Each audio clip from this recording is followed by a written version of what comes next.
โอ้จะขุดกระปูบ่เลยไรดุเนาะนี่มึง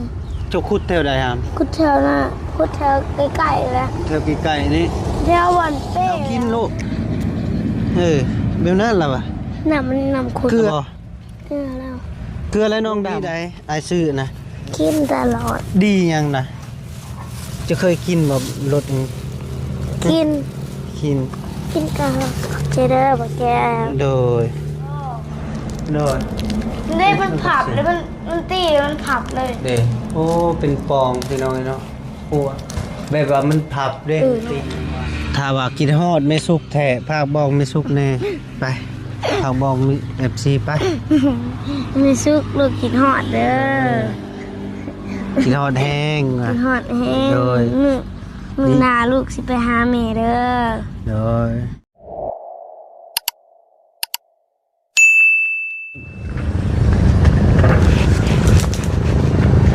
พี่สังเฮ็ดหยังโพอยู่กับไผหำจับคนเฮาอีกอยู่กับอ้ายบ่เราบ่ได้ไปใส่บ่บ่ได้ไปใส่เด้อเอ้าพ่อแม่พี่น้องเอ้ยเนาะข้าทักทายสบายดีและสวัสดีช่วงบรรยากาศโดยตอน4 โมงพี่น้องเอ้ยเนาะโดย4 โมงและกะพอดีบ่าวแก้วขึ้นมาหาน้องไฟฟ้าน้องพี่น้องเอ้ยเนาะที่ว่ากะบ่าวแก้วกะถือว่าถ้ามีว่าสิบ่ได้ขึ้นมาหาน้องเพิ่นแต่ว่าบ่าวแก้วอดบ่ได้เนาะพี่น้องเอ้ยเนาะเพราะว่าเบาแก้วคิดฮอดน้องเพิ่นแฮงเนาะพี่น้องเนาะเพราะว่าเคยอยู่นำเบาแก้วแน่แล้วก็นำพอสร้างไม่สุกว่าซั่นแล้วก็เบาแก้วก็เลยขึ้นไปหาเพิ่นอีกเทื่อนึงเนาะเป็นได้หำเอ้ยนอนเมื่อคืนนี่หลับสบายอยู่บ่โดยฝนบ่ได้ตกฝนบ่ได้ตกเนาะคันฝนตกเด้หัวเฮาหัวบ่ว่าเป็นหยังคือหัวมันเป็นป้องอยู่ไสอยู่ในเป็นป้องใสไปเบิ่งดูมันเป็นป้องแบบใดเป็นยังอันนี้กระปูคือคุ้นๆให้กระปูใช่โตโอ้จะขุดกระปูบ่ไรดุเนาะนี่มึงจะขุดแถวใดฮะขุดแถวน่ะขุดแถวใกล้ๆแล้วแถวไกลๆนี่แถววันเป้แล้วขุดโอ้แถวเปนี่เลยฝนตกแล้วมันขึ้นเนาะกระปูมีแต่โตตุ้ยแถวต้นว่าก็มีจักโตรวมทั้งหมด9 โตมีตัวเดียวฮอด10ตัวเดียวฮอด10คือบุคุดให้มันฮอด10ซะวางแล้วก็เลยสิจบคลิปเฮาก็เลยมานั่งเศร้าเมื่อยก่อนบอกเลยบ้างมาหาเจ้าบ่เลยผู้เดียวเล่าบ่เลยแล้วมาที่เศร้าบ่แล้วหากะเมื่อบ่ครับเลยลงเมื่อโดนเติบเลยเมื่อโดนเติบเพิ่นเอาอึ่งมาให้เจ้าบ่พูดบ้านเราบ่ได้ฝนตกบ้านเราบ่ได้ตกเนาะพี่น้องเนาะพอดีน้องไฟฟ้าว่าเอ้าน้องบุญมีจะลูกนี่น้ำกินเพิ่นเบิดเลยจืดคือบ่ให้เพิ่นล่ะน้ำกิน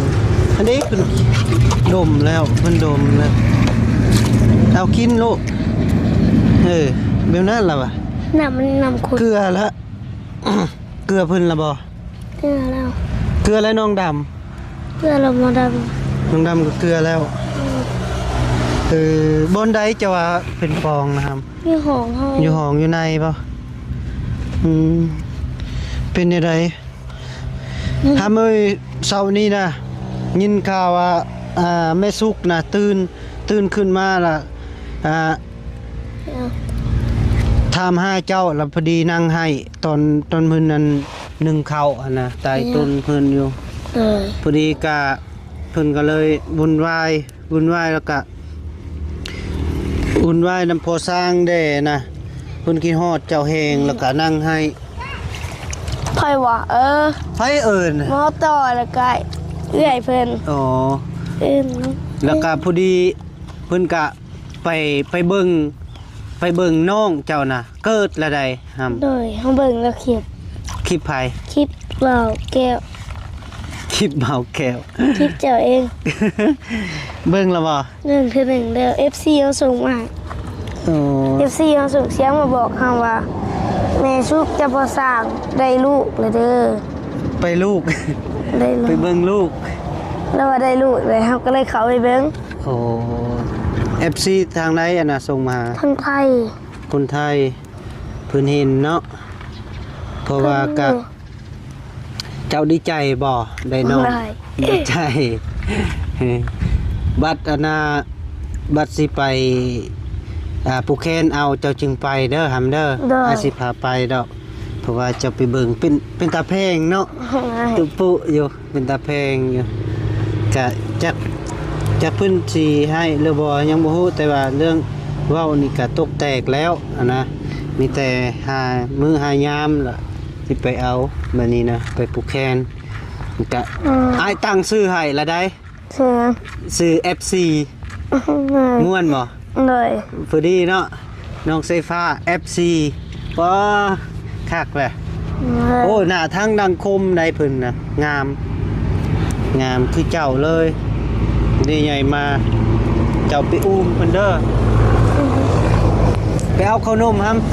ว้าเนี่ยอย่างเดีย น ว มกินบ่นม กิน นมนี่ได้อายซื้อนะ กินตลอด ดียังนะจะเคยกินแบบรส กิน กิน กินตลอดเจเดอร์บอกแก โดย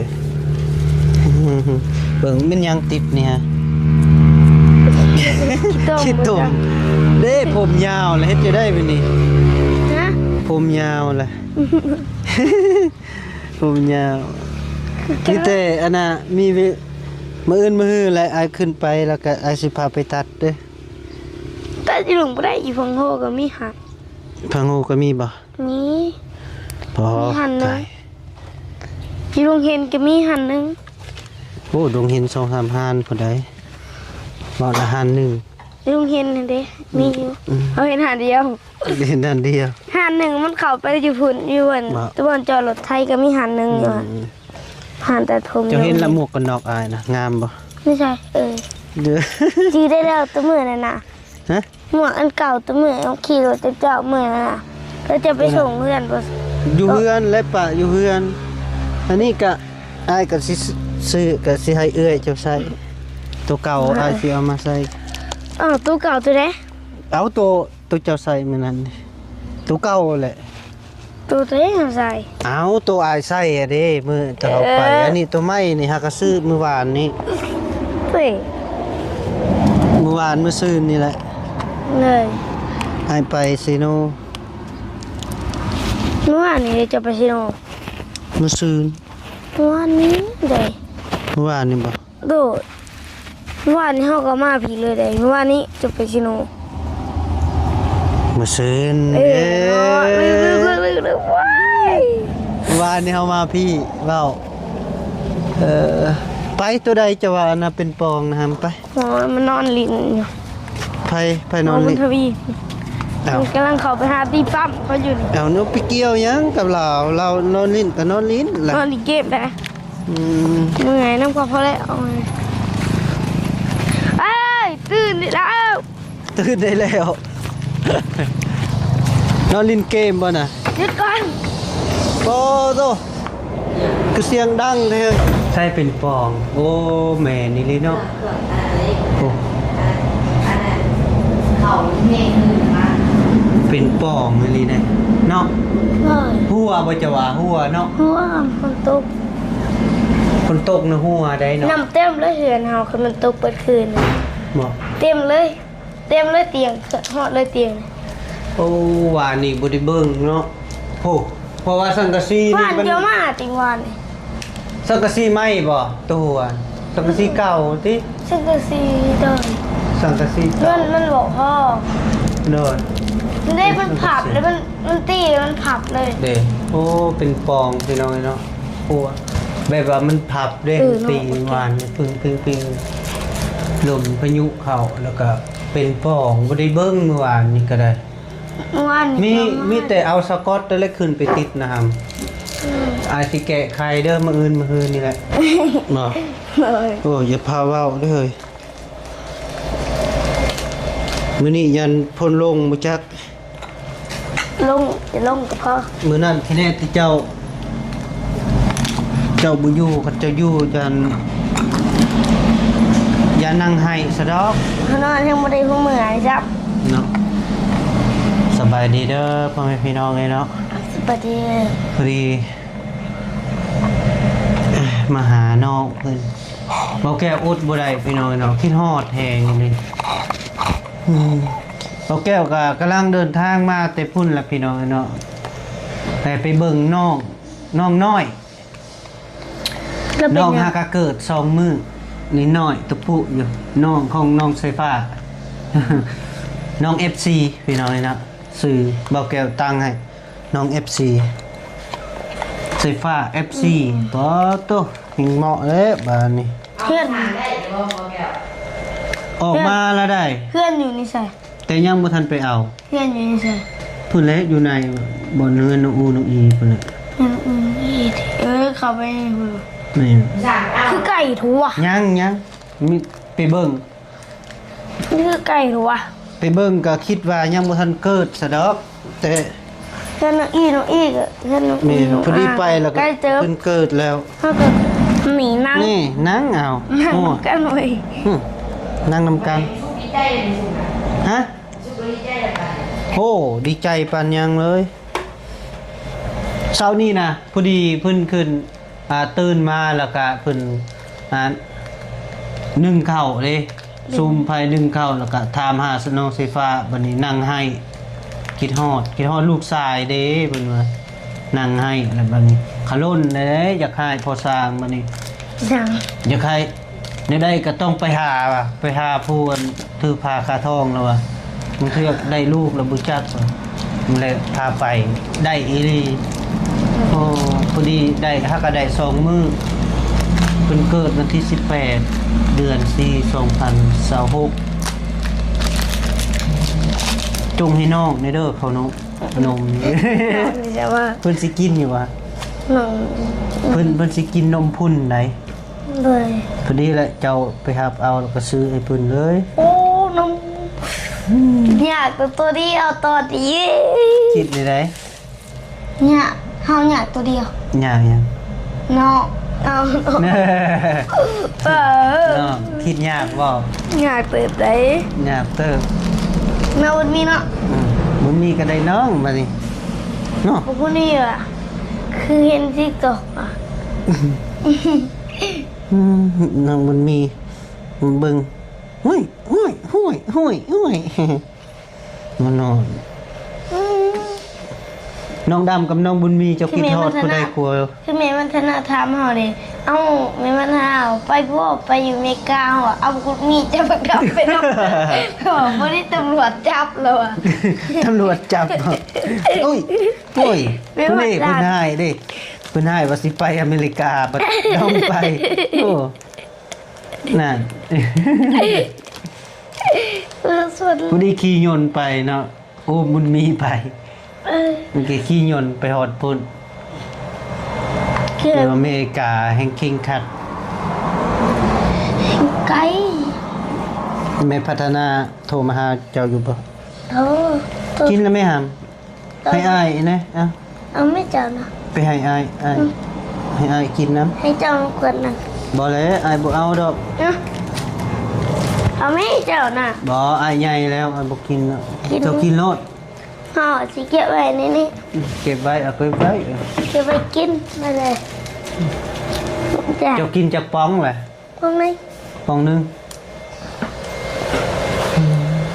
เอามาในของกินนม บ่กินฮอดบ่แม่สุก เอ้ย กินฮอดเองบ่ อ่าน อนละเมอเนาะพอสร้างนี่ซะ คิดห่อ กินฮอดเนาะเคยอยู่เลยกินฮอดก็เฮ็ดจะได้อยู่เฮือนก่อน เดินจึงไปหาเพิ่น คันเอาไปเถอะคันไปบัดนี้เสียวอ่างน้ำไปน้ำก่อน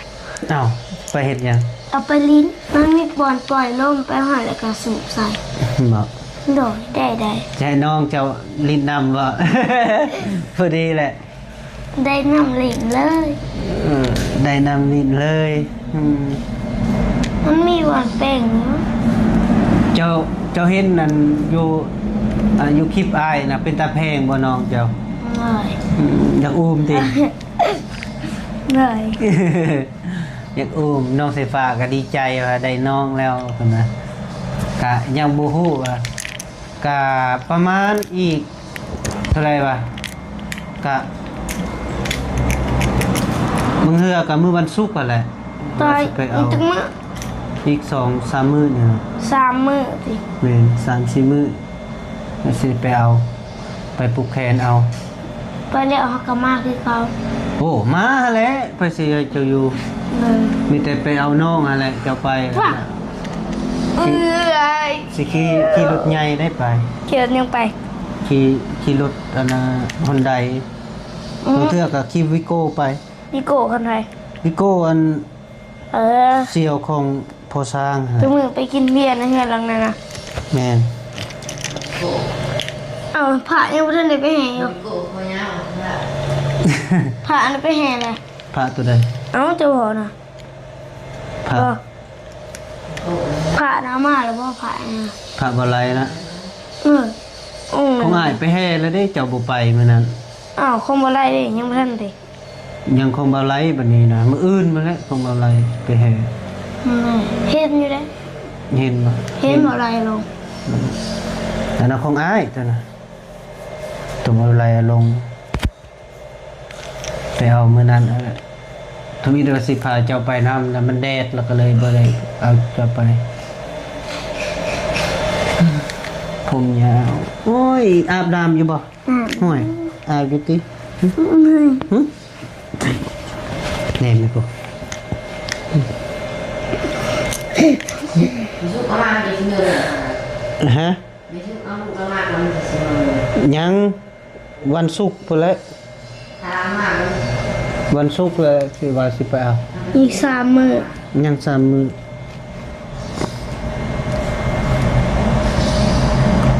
น้องบุญทวีก็ดีใจบ่ได้น้อง rồi โห ดีใจคือกันเนาะจนได้นิ่งไม่สุกสิอูมไป เดี๋ยวนะ นั่งกกคอพุ่นแหละพี่น้องไอ้เนาะบ่ไหวฮ้อนแฮงเลยใจขวน เห็นบ่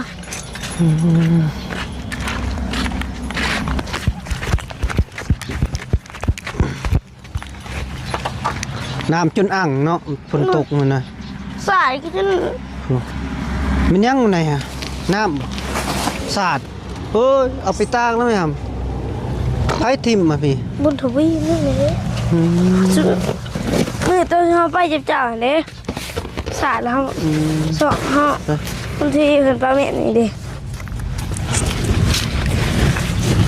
ตากดีๆพอได้นางลิ้น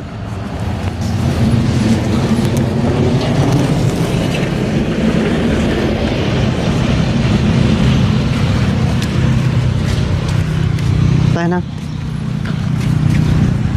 โตโอ้เฮ้ย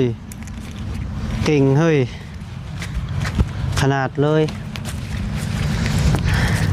เป็นได้อยู่ผู้เดียวนะอิ่มแล้วตีกินนมนะคือบุกินหลาย ประหยัดบ่ ให้กินอื่นนำ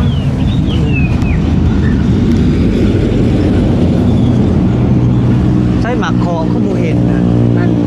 บ่ได้มี เมื่อนั้นก็เห็นลายอยู่ มันบดกเนาะ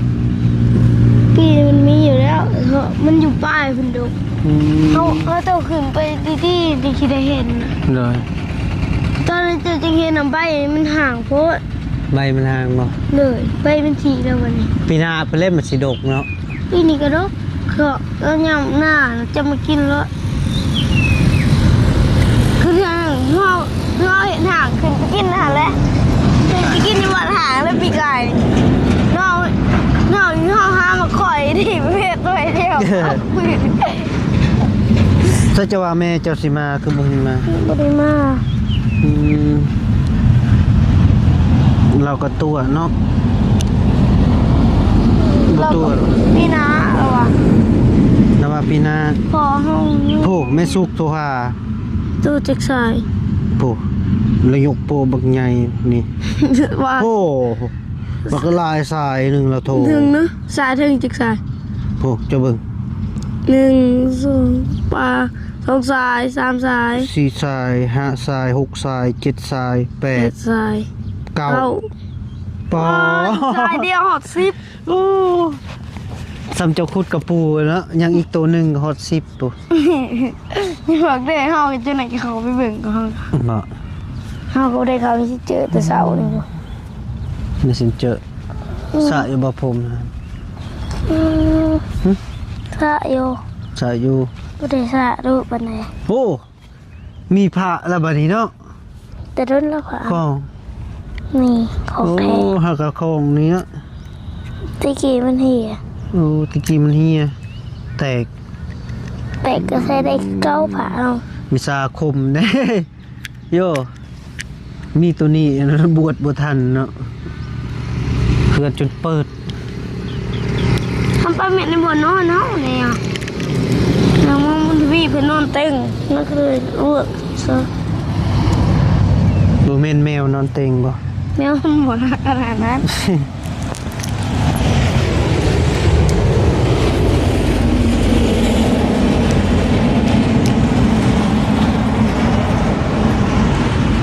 ฮะ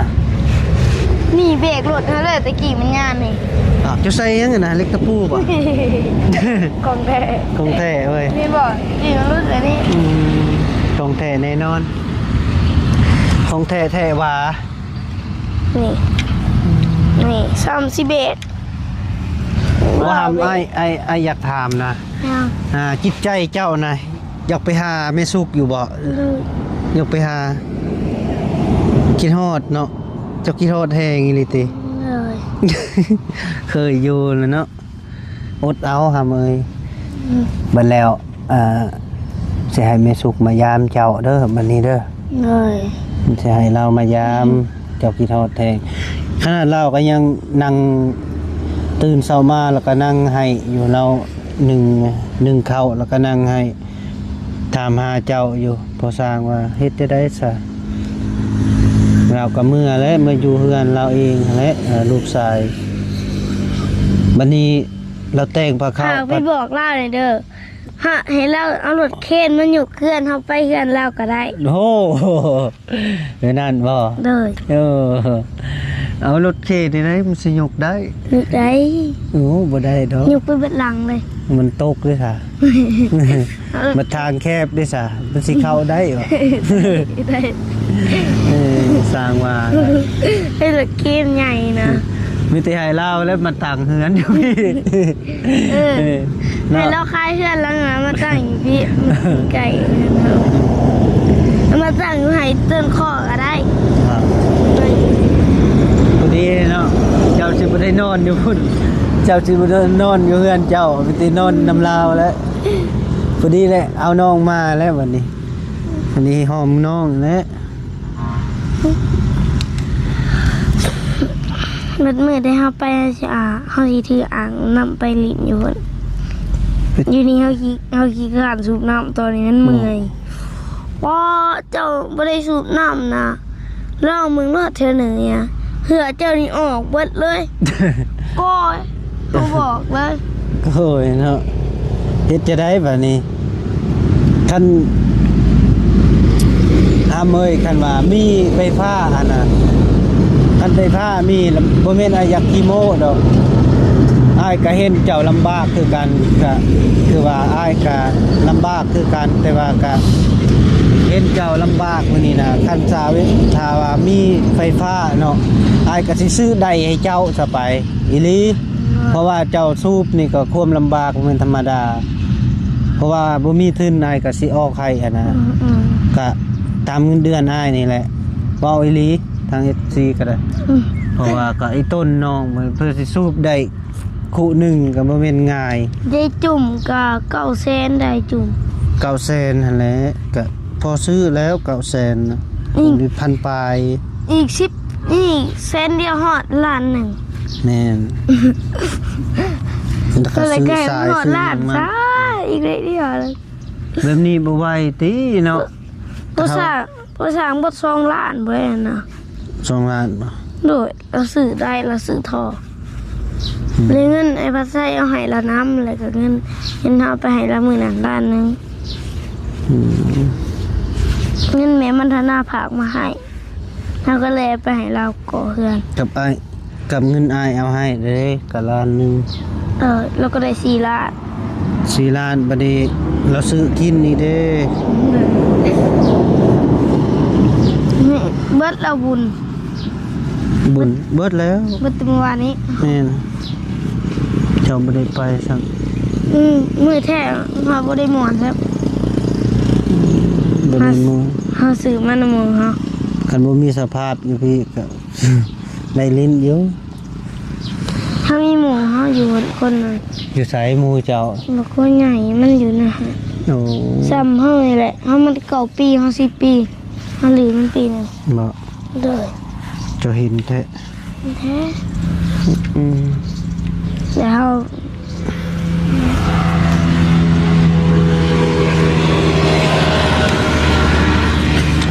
ถ้าว่ากินฮอดไม่สุกแท้ภาคบอกไม่สุกแน่ไปภาคบอกมี FC ไป มีซุกลูกกินฮอดเด้อ กินฮอดแห้งว่ะ กินฮอดแฮง โดย มื้อหน้าลูกสิไปหาแม่เด้อ โดยกินฮอดเนาะบ่ให้ที บ่ได้ นั่งเหงาเนาะเดี๋ยวนี้บ่ได้คิดทางอื่นคิดแต่ไม่สุกกับพอสร้างเท่านั้นติ เลย เราเป็นหยังหาเมยตั้งใจ เพราะว่าก็อ้ายก็สิดนๆเทื่ออาสิพาเจ้าไป เพราะว่าอ้ายก็ยังว่าคิดฮอดเจ้าแฮงอีหลีใดทาง FC ก็หลายๆอยู่ว่าโยนเป็น YouTube เบอร์เนาะพาน้องไปเนาะเสียคนเนาะว่าแล้วก็อันนี้ก็ยอมรับว่าเป็นจังไดก็ขอโทษขออภัยเนาะทาง FC ก็เลยนะแต่ว่าเบาแก้วก็อีต้นสงสารน้องเพิ่นแฮงเนาะพี่น้องเนาะเพราะว่าน้องเพิ่นก็แบบว่าขาดความอบอุ่นแน่แล้วก็อยากมีพ่อมีแม่อะนะเพราะว่าก็ทางพ่อสุขทางแม่สุขกับพ่อสร้างนี่ก็มาเฮ็ดเทือนให้น้องแล้วก็ติดเนาะติดแล้วก็เลยคิดฮอดเนาะพี่น้องเนาะก็เบาแก้วก็ยังคิดฮอดน้องบ่แม่นอีกเว้าเนาะแต่ว่าเบาแก้วพาน้องไปนี่ก็ขอโทษขออภัยเนาะทาง FC ที่คอมเมนต์มาแล้วก็เลยเบาแก้วก็บางคอมเมนต์ก็ได้ตอบบางคอมเมนต์ก็บ่ได้ตอบเนาะพี่น้องเนาะแต่ว่าก็ทำใจพี่น้องเนาะเพราะว่าให้น้องเพิ่นไปลิ้นเนาะไปลิ้นก็บ่แม่นไปลิ้นแบบสิเลเคนังทางอื่นเนาะก็ต้องไปหาพอสร้างแม่สุกหั่นละพี่น้องเนาะก็เบาแก้วก็รับผิดชอบว่าไปลิ้นมือ2มือก็เบาแก้วก็เอามาส่งพี่น้องเนาะการนี้ก็ทางเบาแก้วก็ขอโทษขออภัยเด้อทาง FC ถือว่าผิดพลาดมีหยังก็ทางว่าผิดพลาดนักกับเบาแก้วขอโทษขออภัยเด้อพี่น้องเด้อเพราะว่ากับเบาแก้วก็ที่ว่ามาหาน้องนี่ก็ย้อนว่าความฮักความแพงเพราะว่านับแต่น้องยังน้อยพุ่นแหละเบาแก้วมาหาแล้วก็พาน้องเฮ็ดนี่เฮ็ดนั่นนะพี่น้องเอ้ยเนาะเฮ็ดสวนผักสวนหญ้าบ่หรือว่าทางป่าอนามัยที่มันหงมันเหือต่อหน้าบ้านของน้องนี่แหละก็เบาแก้วก็สิอนามัยเพราะว่าก็มาเบิ่งมันหกเนาะตอนนั้นเนาะหำเนาะเฮาได้ทางเนาะได้เสียหญ้าเนาะ ไม่อยากให้เฮ็ดอยู่ได้ โดยมีเวียงหยังไรเจ้าสิให้ข่อยเฮ็ดบัดนี้ เฮ็ดบ่นำเฮา เฮ็ด ไปเลยก่อนจังหวะ จบคลิปนี้ก่อน โอเคเนาะถือว่าแบบนั้นแหละอยาก ล้าง พา ถ้วย โดยอยากพาก FC เนาะมาสุขูสุคนให้เข้าใจนำกันเพราะว่ากะเบาแก้วกะยอมรับที่ว่าที่พาน้องไปกะที่ว่าน้องกะคิดฮอด แม่สุกกับพ่อสร้างอีหลีใดจึงไปส่งเราแก้วก็เห็นใจเพราะว่าน้องก็เล่นกอดได้ซะคันบ่ไปส่งไอ้พ่อสุกพ่อสร้างกับแม่สุกมันก็โพดนะพี่น้องไอ้เนาะก็มีแต่แค่นั้นแหละฝากบอก FC ที่ยังที่มันคงคาเนาะที่ว่าก็ขอโทษเข้าไปหลายๆเนาะที่ว่าผู้ที่คอมเมนต์มาเพราะว่า YouTube พาน้องไปเสียคนเนาะอันนี้ก็ถือว่าเบาแก้วก็อ่านเบิ่งก็บางเทื่อก็อยากตอบแหน่บ่อยากตอบแหน่มันก็หนักเกินไปแล้วก็เบาแก้วก็บ่อยากตอบไปนั่นน่ะพี่น้องเนาะที่ว่าแมวเสียนี่ที่จริงแมวบ่ได้เสียพี่น้องเนาะแมวก็อยู่เพื่อนเนาะทำเนาะแต่ว่าก็มีแบบสร้างกระแสไปนะก็บ่เป็นหยังที่ว่าปิดลับก็ได้พี่น้องเนาะก็บ่เกินออกไปสั่นเนาะมันก็บ่ดีเนาะมีแต่จังซั่นละเด้อพี่น้องเด้อเอาปิดคลิปเฮา ขอบคุณใน FC ที่เขาเบิ่งคลิปน้องสายฟ้าจนจบให้อยู่ที่ไม่แห้งความเจ็บจะได้ความไข่ยามีขึ้นเงินลงใต้หายเป็นตัวคนหักคนแพงรำนี้รวยสาธุ โดยสาธุเด้อพี่น้องเด้อ